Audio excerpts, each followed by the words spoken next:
नमः संस्कृता SDG classes पर मेघदूत में उत्तर मेघ की चर्चा चल रही है और अभी तक हमने 29 श्लोकों तक का अध्ययन किया है। हाँ, पीछे 3 श्लोक छोड़े गए हैं, 2 तो प्रक्षिप्त थे कि वह हमारे पाठ्यक्रम में ही नहीं है, किसी किसी टीकाकार में वह मिलते हैं, और एक पूर्व मेघदूत में आया था तो उसको भी नहीं पढ़ाया गया। वो पूर्व मेघदूत में जाकर उस श्लोक को देख सकते हैं, तस्योत संज्ञ करके वह श्लोक है। और अब उसके आगे 30वां श्लोक आपके सामने लेकर आए हैं। आपके पाठ्यक्रम में 3 बढ़ाते जाएंगे तो यह 33 हो जाएगा और यह 34 नंबर का श्लोक हो जाएगा। लेकिन उससे पहले वीडियो को लाइक और शेयर करना ना भूलें। शेयर वहीं करें जो आपके संस्कृत के समूह हों, ताकि वह देखें। आप अन्यत्र करेंगे उससे इस वीडियो से कोई मतलब नहीं होगा। तो ऐसे ही ग्रुपों में शेयर करें जहां इसकी आवश्यकता हो, आपको लगता हो कि दूसरों का भी फ़ायदा हो सकता है। निःशुल्क सेवा है, उन लोगों तक पहुंचाइए। आइए हमारे साथ 4, 6 और 7 पर यति होगी, माने 4, 10, 17 पर यति होगी। मंदाक्रांता छंद है, बोलिए हमारे साथ। निःश्वासेनाधर केशलय क्लेशिना विक्षेपन्तीं शुद्धस्नानात्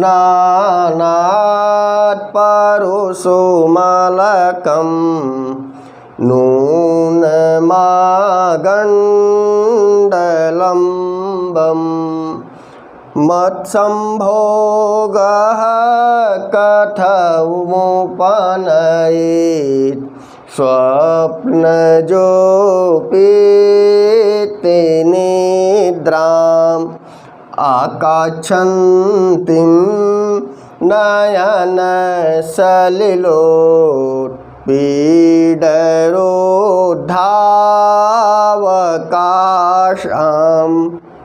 तो यहाँ बताया कि अब वह यक्षिणी के एक एक विरह अवस्था का वर्णन कर रहा है।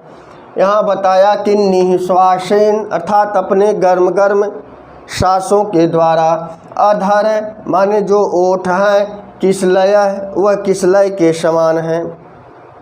यहाँ यक्ष मेघ से बता रहा है कि जो हमारी प्रियतमा का अधर है, जो ओठ है, वह किसलय के समान है।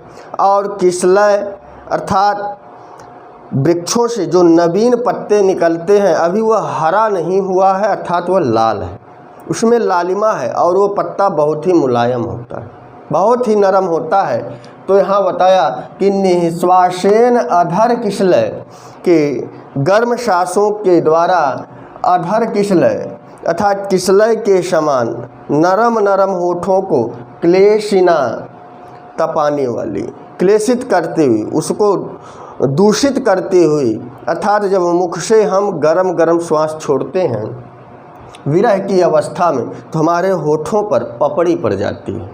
वही चीज़ दिया गया है कि निःश्वासेना अधर किसलय क्लेशिना विक्षेपन्तीं अर्थात गरम गरम श्वासों के द्वारा अधर किसलय को, और अधर कैसे है, किसलय के समान कोमल, क्लेशिनाम को दूषित करती हुई, मलिन करती हुई, विक्षेपन्ती माने हिलाती हुई, विक्षिपन्ती माने हिलाती हुई।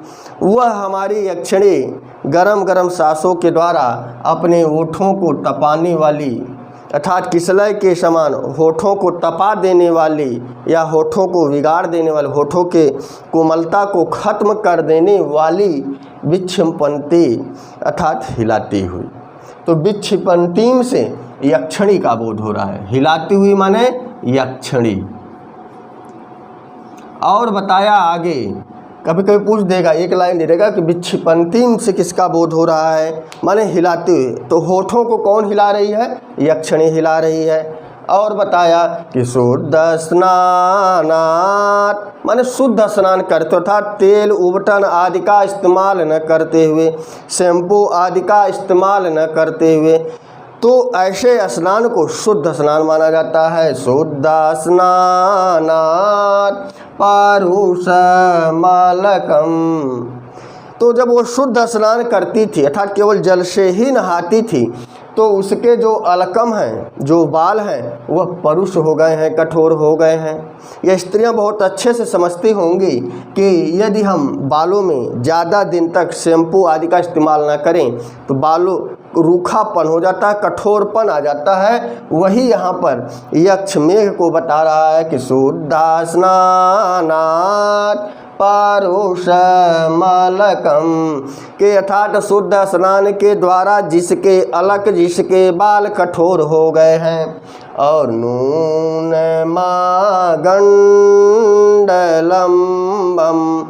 और लगातार जो है नूनम और दिया है आगंडलम्बम अर्थात वह जो बाल हैं चेहरे पर लटक रहे हैं, अर्थात उस बालों में श्रृंगार नहीं है, बालों को वह अभी झाड़ा नहीं गया है, बालों को संवारा नहीं गया है, इसलिए उस यक्षिणी के बाल जो है गालों तक लटके हुए हैं। और बताया कि ऐसी यक्षिणी जो निश्वासेन अर्थात अपने गर्म सांसों के द्वारा कोमल होठों को, तो अधर किसलय माने कोमल होठों को, क्लेशिनाम कठोर करती हुई अर्थात हिलाती हुई, माने कठोर होठों वाली गर्म सांसों के द्वारा कोमल होठों को जो है वह क्लेशिना कठोर हो चुके हैं, अर्थात उस होठों पर पपड़ी पड़ गई है, ऐसे होठों को विक्षिपन्तीम हिलाते हुए।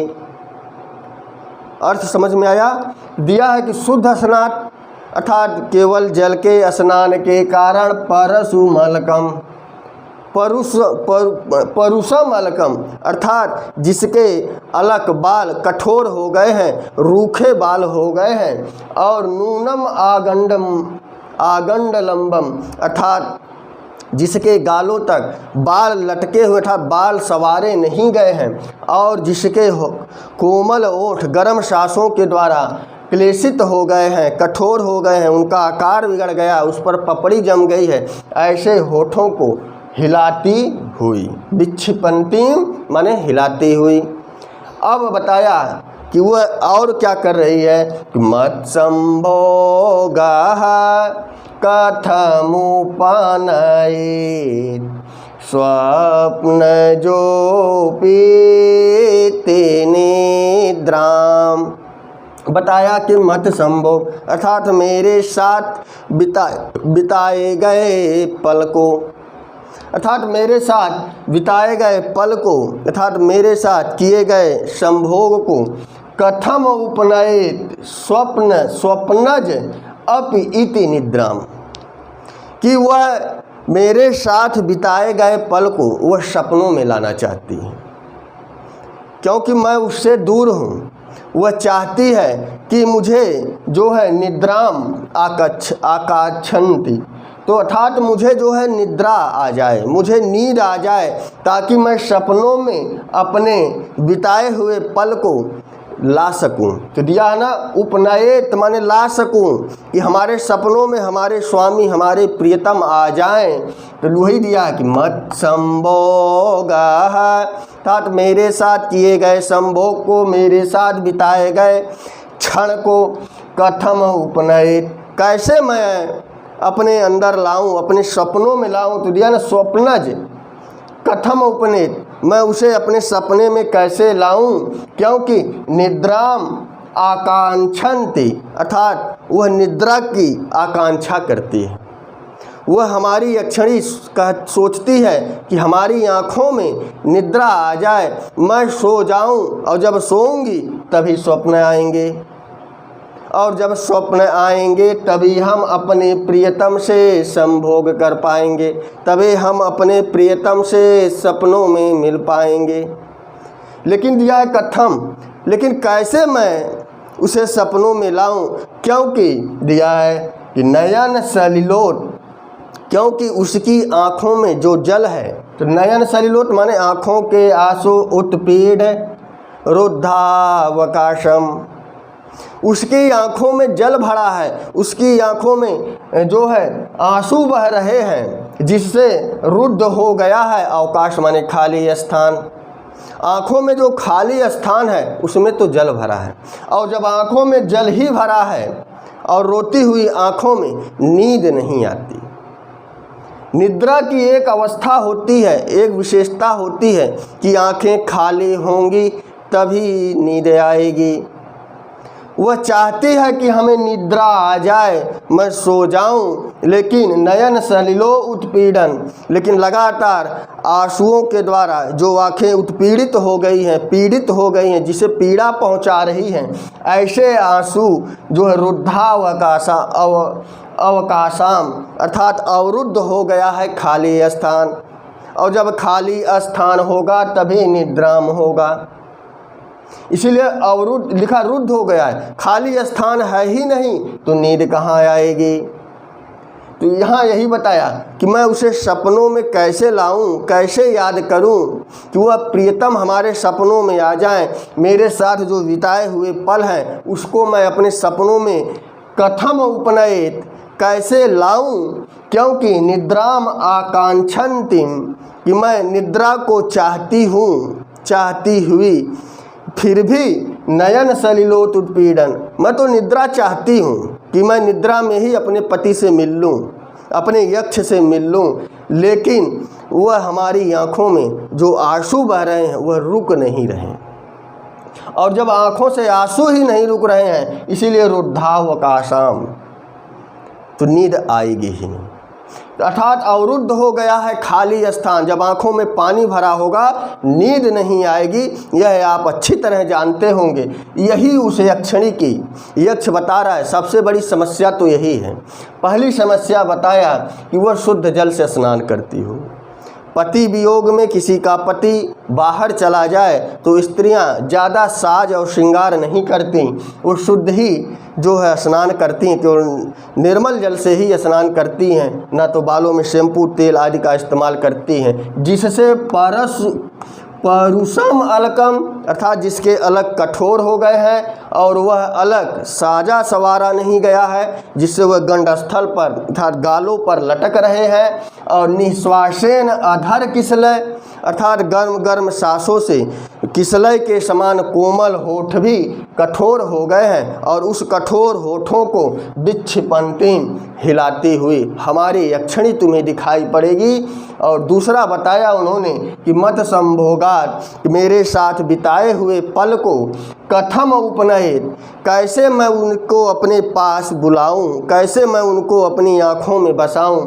स्वप्नोज, मैं तो चाहती हूँ कि वह हमारे प्रियतम ना मिल पा रहे हों, अर्थात साल भर अभी उम्मीद ही नहीं है, लेकिन एक उम्मीद थी कि चलो नींद आ जाएगी तो स्वप्नों में ही उनसे हमारी मुलाकात हो जाएगी। तो दिया कथम उपनयन, कैसे मैं उनको अपने सपनों में लाऊं, क्योंकि निद्राम आकांक्षन्तिम, कि मैं निद्रा तो चाहती हूँ। यक्षिणी कह रही है मैं तो निद्रा तो चाहती हूँ, लेकिन नयन सलिलोत उत्पीड़न, लेकिन आँखों में जो जल भर आया है, जो जल की पीड़ा है, जो जल उभर आए हैं, आंखें डबडबा गई हैं, इसीलिए रुद्धावकाशाम, आँखों में जगह ही नहीं है। जो खाली स्थान है उसमें तो जल भर गया, तो नींद कहाँ से आएगी। अर्थात रुद्धावकाशाम का अर्थ यही होता है, आंखें डबडबा गई तो पानी युक्त आंखें अर्थात आंसुओं से भरी आंखों में नींद नहीं आती। तो ये दिया नयन सलिलोत पीड़ रुद्धावकाशाम, ऐसी मेरी प्रिया के पास पहुंचना।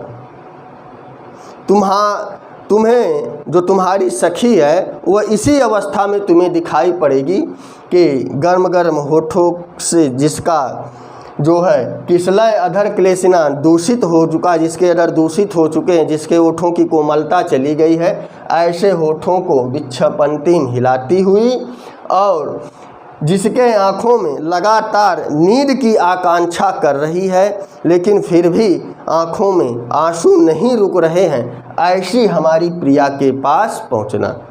दूसरी चीज़, जितने द्वितीयांत पद होंगे वह सब यक्षिणी के विशेषण होंगे। तो विक्षिपंतीम माने हिलाती हुई, कौन होठों को हिला रही है? यक्षिणी हिला रही है। और बताया कि निद्राम आकांक्षतीम, निद्रा को कौन चाहती है? यक्षिणी चाहती है। क्लियर हो गया? यह इस श्लोक की व्याख्या रही।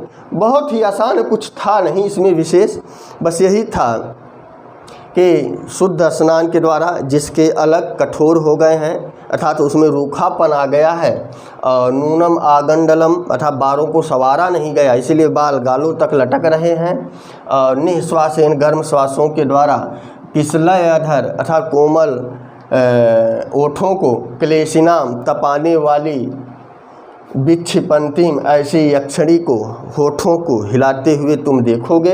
दूसरा बताया कि जिन आँखों में निद्रा तो वह चाहती है, लेकिन चाहकर भी उसकी आँखों में निद्रा नहीं आ रही है, उसका एक कारण बताया कि नयन सलिलोत उत्पीड़, कि वो उस आँखों में लगातार आंसू बह रहे हैं, इसलिए रुद्धावकाशाम, आँखें जब खाली होंगी तभी नींद आएगी।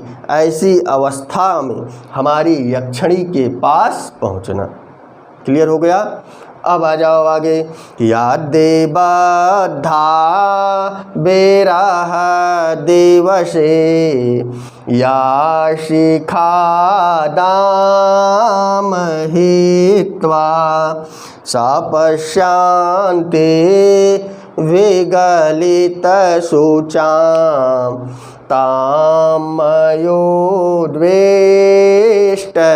तामयोद्वेष्टनीयाम।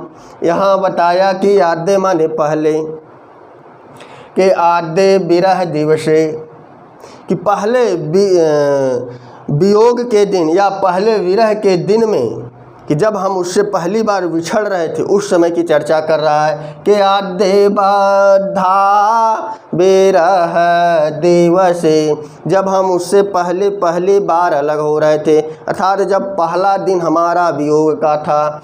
तो दिया है दाम हित्वा, दाम माने फूल। तो स्त्रियां जब उसके पति घर पर रहते हैं तो वह अपने बालों को फूलों से बांधती थी। दाम माने फूल, यह शब्द कई बार आया है। दाम का अर्थ क्या होता है? बहुत बार टीजीटी में आ चुका है, तो इसको याद रखना कि दाम हित्वा, हा धातु है तो आप प्रत्यय लगा हित्वा बन गया, कि दाम हित्वा माने उस फूल की माला को, हित्वा माने त्याग कर, क्या दिया है? शिखा। शिखाबद्धा माने उसकी शिखा को मैंने बांधा था। जब मैं घर से निकल रहा था रामगिर पर्वत के लिए, उस पहले दिन मैंने उस विरह के दिन, उस पहले विरह के दिन जो है, आद्य माने प्रथमे, तो मैंने उस पहले विरह के दिन में मैंने उसके बालों से फूलों की माला को त्याग दिया था, मैंने छोड़ दिया था, और शिखाम बद्धा, और उसके शिखा को मैंने बांध दिया था, केवल बालों के द्वारा ही बांधा था। और बताया कि साप शांते, और जब साप का अंत होगा, जब हमारा यह साल भर का साप जो मिला है जब इसका अंत होगा, विगलित शोचाम माने जिसका शोक, विगलित माने चला गया, माने बीता है शोक है, बीता है शोक माने जिसका शोक चला गया। ताम मयो, तो ताम मया उद्वेष्टनीयम, मया माने मेरे द्वारा, तो मया से यक्ष का बोध हो रहा है, मया से यक्ष का बोध हो रहा है कि मया माने मेरे द्वारा, विगलित शुचाम माने जिसका शोक चला गया, क्योंकि साप का जब अंत हो जाएगा तो हमारे अंदर जो विरह का शोक है वह समाप्त हो जाएगा। तो ऐसा माने मेरे द्वारा जिसका शोक चला गया, माने मेरा शोक चला गया, ताम माने उसको, उसको किसको? माने जो हमने उस शिखा को, बद्धा माने बांधा था, मैंने जब उस शिखा को पहले दिन बांधा था, उसी शिखा को उद्वेष्टनीयाम माने छोड़ूंगा। यहाँ यक्ष बता रहा है कि आद्य विरह दिवसे, जब पहले दिन हमारा उससे वियोग होने वाला था, उसी दिन माने जब मैं रामगिर पर्वत पर जाने वाला था अपनी प्रियतमा को छोड़कर, तो उसी दिन उसके बालों से फूलों की माला को हटाकर शिखाबद्धा मैंने उसकी शिखा को बालों के द्वारा ही बांधा था, और सापश्यांते, वह इतना जो है विश्वास से करा कि जब हमारा शाप समाप्त होगा तो मया विगलित शुचा, मैं विरह से मुक्त हो जाऊंगा और मुक्त होकर ताम माने उसी शिखा को, माने उस अपनी यक्षणी की बालों में जो हमने उसमें गांठ लगाई थी, जो हमने उसके बालों की चोटी की थी, उस चोटी को उद्वेष्टनीयाम, मैं उसके बालों को छोड़ूंगा। क्लियर हो गया। इसी कथानों को पढ़कर तीसरा और चौथा लाइन क्लियर हो जाएगा कि ऐसी कथानक उन्होंने बताई कि हमने शुरुआत में ही, माने विरह के पहले दिन ही, जो हमने अपनी प्रियतमा के बालों से फूलों को त्याग कर, माने छोड़कर जो शिखा बांधी थी, और शाप के बाद तथा जब हमारा शाप समाप्त होगा तो मया विगलित शुचा, मेरे द्वारा, माने जिसका शोक चला गया, ऐसे यक्ष के द्वारा ताम उद्वेष्टिनियाम, मैं उसकी शिखा को खोलूँगा। यक्ष बड़े विश्वास से कह रहा है, उसी का नीचे अर्थ दिया गया है कि स्पर्श क्लिष्टाम अमित नखेन। तो यहाँ दिया स्पर्श क्लिष्टाम, माने जिसके स्पर्श के द्वारा ही, अर्थात स्पर्श से ही जिसे दुख पहुँचे, ऐसी यक्षणे अयमित नखेन, हमारे जिसके नाखून अभी नियमित नहीं है, अर्थात कटे नहीं हैं। नाखून अगर प्रति सप्ताह है आप काटते हैं तो नियमित नखीन होगा, लेकिन नहीं काटे जा रहे हैं तो अयमित नखीन हो जाएगा। तो नियमित का विलोम भी मिल गया अयमित, अयमित नखीन। और नीचे से ले लीजिए करेण, कि जिसके हाथों के नाखून अयमित हैं, कटे हुए नहीं हैं, बड़े बड़े नाखून वाले, असकृत माने बार बार, सारयंतीम संवारती है। वह कह रही है कि स्पर्श क्लिष्टाम, अर्थात बाल रूखे हो गए हैं, यदि उसको बार बार हिलाओगे तो उसकी जड़ों में दर्द होता है। ये स्त्रियां बहुत अच्छे से समझती, भले पुरुष वर्ग न समझे, लेकिन स्त्रियों के बारे में है कि यदि उनके बालों में रूखापन है, बाल यदि उनके बार बार हिलाए जाएंगे तो बालों की जड़ों में दर्द होता है, क्योंकि वह रूखा है, उसमें कठोरपन आ गया है। तो स्पर्श क्लिष्टाम, कि जिसके स्पर्श से ही जो है कष्ट होता है या क्लिष्ट होता है, और अयमित नखेन, अर्थात जिसके नाखून नियमित नहीं, अर्थात बड़े बड़े नाखून वाले करेण, माने हाथों के द्वारा, असकृत माने बार बार, सारयंती हटाई जा रही है, माने चेहरे पे बाल बार बार आ जा रहे हैं, वह बार बार जो है बड़े बड़े नाखूनों के द्वारा अपने बालों को पीछे संवारती हुई, सारयंती माने हटाती हुई या संवारती हुई। गंडात भोगात, और बाल कहाँ आ गए हैं, गालों तक लटक रहे हैं, इसीलिए असकृत सारयंती, बार बार वह क्या कर रही है, बाल को पीछे कर रही है। कठिन विषम मेकम एक वेणी, कहने का अर्थ है कि वह एक चोटी वाली, अर्थात वियोग की यह भी अवस्था है कि जब प्रियतम घर होते हैं तो स्त्रियां बाल खुली रखती हैं, लेकिन जैसे ही पति बाहर चले जाते हैं स्त्रियां साज श्रृंगार छोड़ देती हैं, एक चोटी धारण करती। वही दिया है कि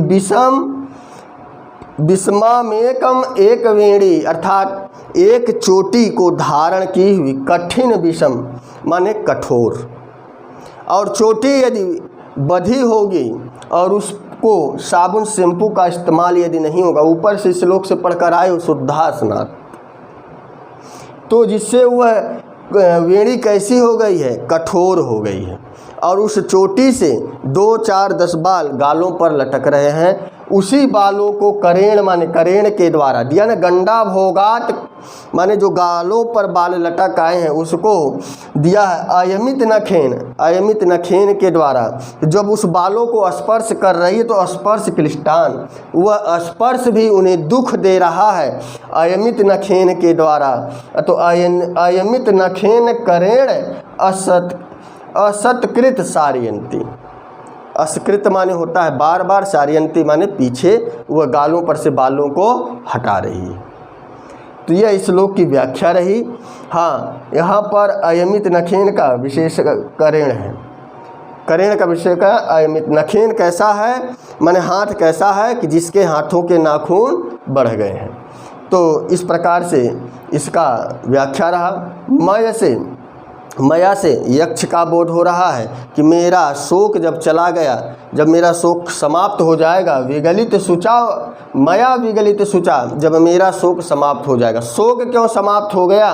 क्योंकि शापश्यांते, जब मेरा शाप समाप्त हो जाएगा तो मेरे अंदर जो शोक है, मेरा शोक भी समाप्त हो जाएगा।